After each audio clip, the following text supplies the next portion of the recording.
Bob Willis was one of England's great fast bowlers and one of the best fast bowlers in the world. The ball has that.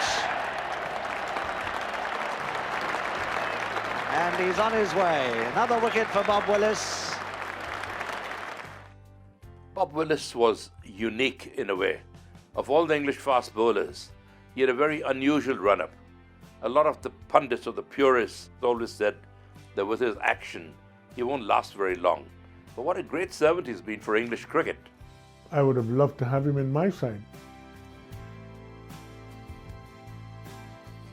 He had massive problems with his knees. And in fact, I used to call it Spaghetti Junction, because every time I looked at his knees in the dressing room, I thought, crikey, there's another scar. And in those days, surgery wasn't quite as delicate as it is now.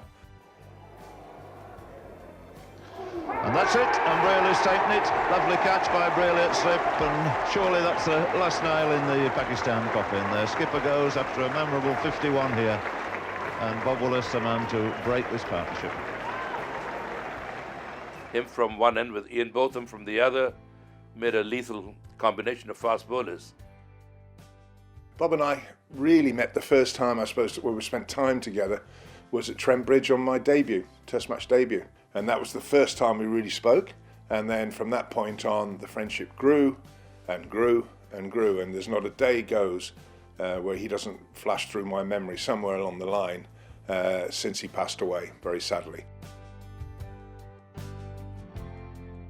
His most famous performance, of course, came at Headingley in 1981 after Ian Botham's miracle with the bat.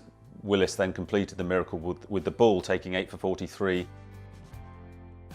When I was quite young, I watched on tape that spell, Headingley, lots of noise from the students and just ripping the Aussies apart.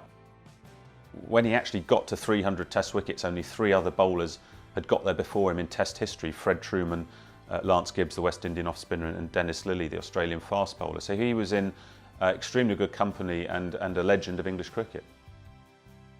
He was a terrific commentator who didn't suffer fools gladly. A truly honest man. I mean, he just calls a spade, brutally honest, says what's in his mind. Bob Willis, in my opinion, certainly one of the best English fast bowlers of his time. A great choice indeed. The late Bob Willis, we miss him dearly. Bob, at last, inducted into the Hall of Fame. I would say to Bob, well, what took you so long?